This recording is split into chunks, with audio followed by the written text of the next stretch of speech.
What's the last thing that you Googled? Me personally? Personally, what were you doing professionally? Oh gosh, about 5 years ago, I had just started acting.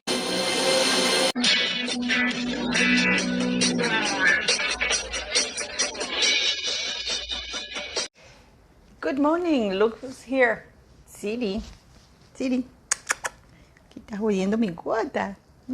Look who's here, guys. Yeah, she loves me. Look at that. Look at that. Do you love me? Yes, you do. Hello, beautiful people. We're going to explore in this, I don't know, this podcast, whatever you want to call it, in your channel, why people are keen to take Harry back and if it should be taken back. I will share a little bit of why, actually quite a lot, my opinions and my experiences about this matter, because I think I have a unique perspective about this because of my life experiences as to why you don't take a snake back after it has bitten you. And the snake is not to blame because that's the nature of the snake, to bite. So when people say, oh, you know, the snake bit him, why are people surprised? Why are people surprised? Okay, so let's start by this. I actually saw the Royal Grift. She did an amazing job about the French episode of this guy who did the research about Archwell, or Archhell as I'd like to call it, city. And one thing that really, really hit home for me was when I saw when he tried to get into the conference or whatever it was that Harry was going to do, right? It was something, I don't know about you guys. Siri, are you sneezing, my little baby? Venite aquí con la mamá. It was something, you know, when he had the cameras and he was filming Harry surrounded by bodyguards and how he was shaking hands, how they were fluffing him up, how they were putting makeup on him, fluffing his hair, whatever hair is left over to make it look like he has lots of hair. There was something, I don't know, it was from my perspective, that indicated to me how ingrained he is where he's at and how protected he is from everybody. The amount, it was almost sinister because it's like there's this, there's like this thing around him is like he's untouchable. This is Harry. This is his world. 4 bodyguards to guard him there in an already contained environment. But I don't know if it was to guard him or to keep everybody out. It's sinister how he is right now. That's the word I wanted to look for, actually. It's very sinister. It felt very, look at that. Look at that. Look who's behind me. She. ¿Qué querré estar con tu mamá? Wait, guys, I had to accommodate her. Yeah, that's the word. Sorry about that. But City needed my attention. She always does. So that's the word I was looking for. It's sinister. It's like how much he has ingrained himself into the United States and how he feels of himself as being powerful. I know you're going to say, did you get all that from those minutes? And I'm going to tell you yes. I'm going to tell you yes because I saw how isolated he is from everybody. So I don't know if the bodyguards were there to make sure that nobody talks to him about anything while giving him the false impression that they're there to protect him or whether to hide things from him. But the fact of the matter remains that he is happily, one of the things that I did see is that he enjoys that. He enjoys that level of importance. He really does. Having said that, I know many people, and even I thought about it, and yes, Meghan is manipulating Harry. He is dumber than she is, because it's nothing worse than having somebody stupid who thinks is smart get to know somebody less, or get to know somebody dumber than she, and manipulate him. And this person is in a position of power, and the dumber person is in a position, not of power, but yeah, actually, because of his family, Harry is in a position of power. Okay? Because they get away with everything. They get away with everything because the family will make sure that Harry does not get in trouble. And by extension, Meghan. Okay?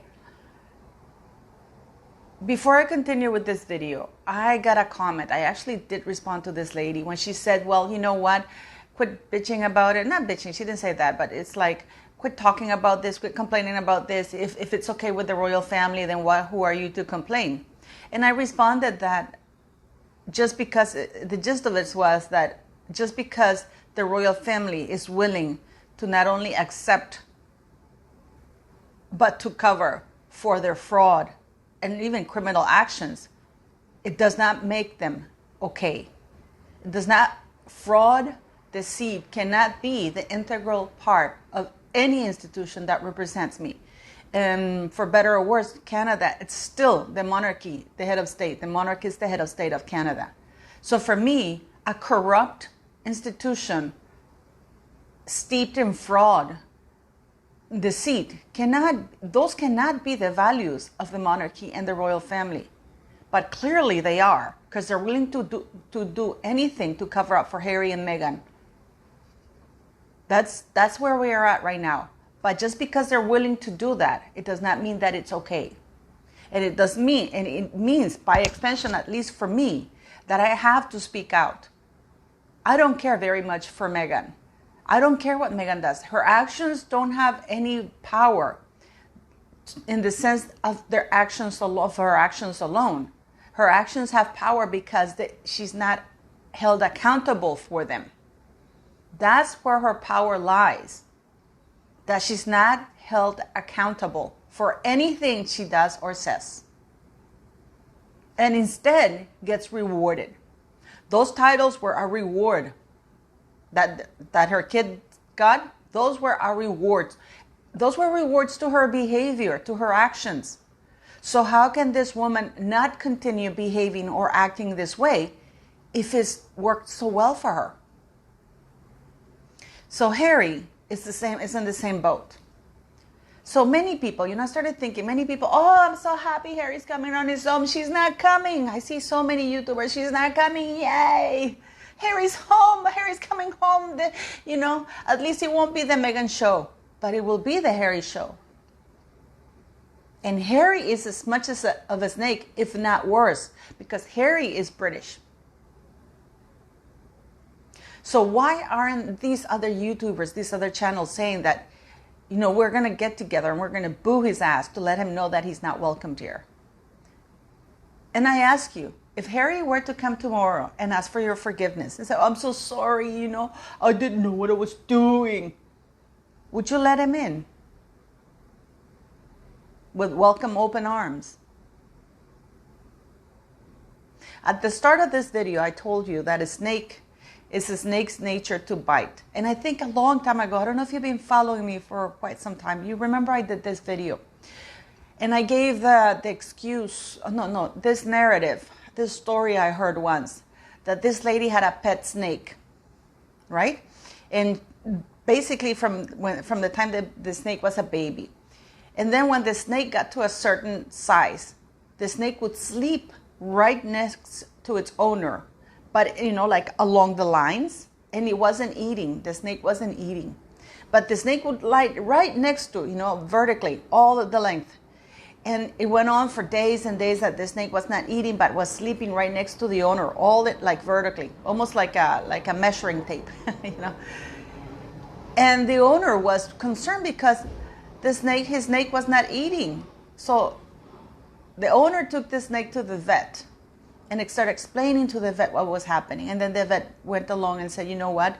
Is the snake sleeping right alongside you, like vertically? And the vet and the owner's going, yes. That's exactly what the snake is doing. And she's not eating. And the owner goes, yes, she's not eating, and she's lying there for days now. And you know what the vet said? The vet said that the reason why she's starving herself and the reason why she's sleeping alongside you is because she's measuring to see how big the snake is, how big you are, to see if she can eat you and swallow you. And she's measuring you. She's sleeping alongside to see when she's the right height or length or whatever you want to call it. She's going to eat you. And this is why she's fasting. So the moral of, I think, the thing is that snakes are snakes. Snakes are snakes. Harry has shown himself to be a snake. You people are thinking, not you, when I say you, most people are thinking, oh, he's happy he's not coming with Meghan. Let's say Meghan dumps his ass. But from what I saw yesterday, that at the Royal Grift, that thing that she showed of the French guy, just that clip where he's there, and they're fluffing him up and he's got this 4 bodyguards. Something wasn't right, and I don't think he's being dumped anytime soon. But anyways, let's say that Meghan dumps his ass. And he comes to Paul. Oh, Paul, I'm so sorry. I am so sorry, Paul. Did not know what to do. It's Meghan's fault. Because as a good coward and as a good narcissist, he would blame the other one. That would be a ferocious divorce because Meghan is vicious. And she has enough footage of Harry being an asshole. And she's portrayed so many things out in the media.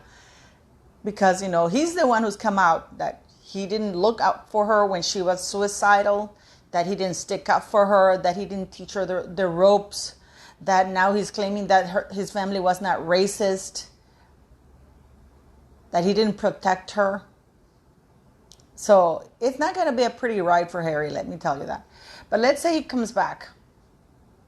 All of you, oh, Harry's come back, evil Meghan. Yeah, it's Meghan's fault, blah, blah, blah, blah, blah. Evil Meghan. Let's forgive Harry. Let's allow him back.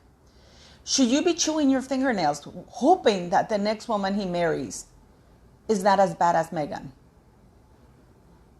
Because by what most people think, depends on who the woman is. That's who Harry is. Christina and Chelsea were decent women. And Harry didn't end up with them. Not because of the press or anything like that, because they both knew who he was. They were both cool about it. They knew what it entailed. It wasn't the press that broke Harry and those 2 ladies. It was Harry. Because decent women would have not followed the path that Harry wanted to follow. So let's say the family welcomes them back. And let's say he marries another woman. And it turns out to be a worse nightmare than Meghan Markle. At what point are you or the people who are rooting for Harry that he's coming home, we're going to have him home for a few hours, even if it's a few hours. Harry has said that the United Kingdom is not his home. Harry has said way back then that he didn't like England. I mean, when I remember they did this interview, 2 interviews, he goes, I don't like England very much, way before he met Meghan. And I'm not excusing Meghan, but I'm asking you. Harry had 2 beautiful girlfriends prior to Meghan. And he didn't end up with them, and he wants to blame the press because he needs to blame somebody other than himself. Not the fact that we know that he's a racist pig. He is a racist ginger pig. We know that. We know he's a misogynistic pig. We saw it in Spare. The way he talks about women. He mounted one. He ridiculed one. He bullied that matron lady from Eton. That was textbook bullying. And I don't hear anybody calling him out, really making a fuss about that. And then he really, really trashed Rebecca Brooks. And the way he talks about women is like they are nothing to him. So he's a misogynistic pig. He's a racist pig. He's a lying pig. He has absolutely no allegiance nor loyalties towards anybody. And this is just my very, very humble opinion, the only reason why he has allegiance towards Meghan right now is because she went along with his game. And she gave him what he didn't have before. She made him feel more important than William. Because in his mind, he is. So knowing all of this, why are people happy that he's coming back? And if he asks for your forgiveness, would you take him back? Will the monarchy be hoping that next girl that he gets is not as bad as Meghan? Because we choose to a large extent who we want to be with. But most decent people, they divorce when things don't work out. Harry doesn't want to divorce Meghan. If anything, his praise for her has increased. He credits her to being the man who he is now. Excuse me. Who he is right now. He credits her in saying that without her, none of this would have been possible. Literally, he said that, I think, in his book. So he is acknowledging that thanks to Meghan, he's realizing the worst part of his nature, and he's happy about it because he has found somebody who celebrates how nasty he is. And this is why I ask you, would you welcome him back? Now, the long game that people keep talking about the monarchy, let me give you an example of what the long game is. And I know many of you trash me for it. Camilla. Camilla is the perfect example of what the long game for Charles is. Is the perfect example. And you know what? A lady left a comment in my videos, and I thought it was absolutely perfect for the ending of this video. Anne Boleyn was married and she was decapitated. People never thought in a million years that Elizabeth I would be queen, from a decapitated queen who was killed so horribly, whose history was horrible. Because let's not forget what happened with Anne Boleyn. Nobody would have thought that possible. And yet, it happened. I thank the subscriber for leaving that comment there, because it goes to show anything is possible. So for Charles to bring Camilla for 18 years from a mistress, one of his mistresses, who managed to survive the other 4 or 5. And the reason why King Charles would forgive Harry is because he sees Harry's story as his. Many of you now are praising Camilla when Camilla was as nasty as Meghan Markle was. Camilla received funds to be maintained by funds from Charles as his mistress while she was married. Camilla was leaking stories to the press on a weekly basis about Princess Diana driving a young woman insane.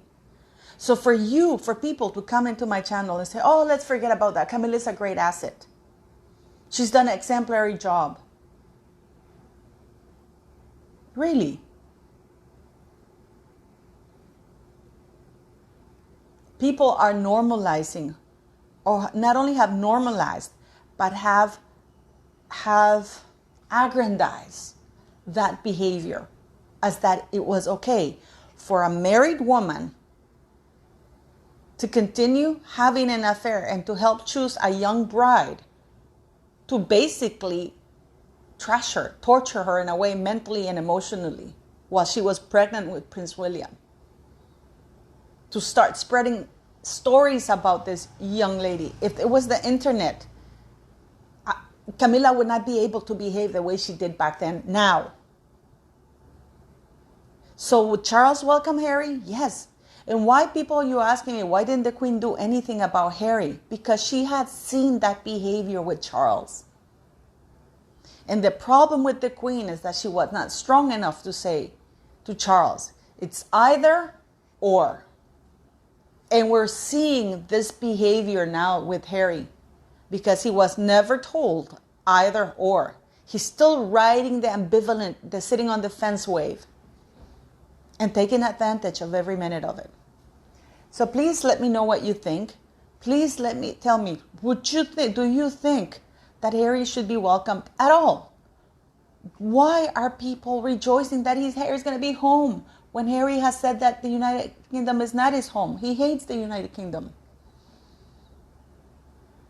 Do you honestly think that it's all Meghan Markle's fault?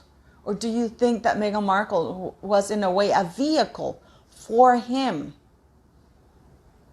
I'm not saying that Meghan Markle, I think she's a fucking skank.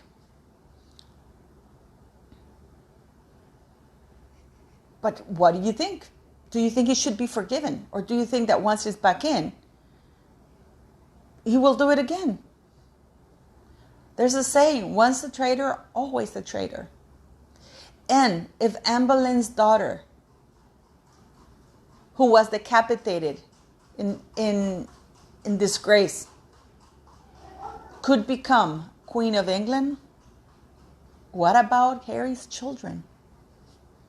I don't know, alleged children.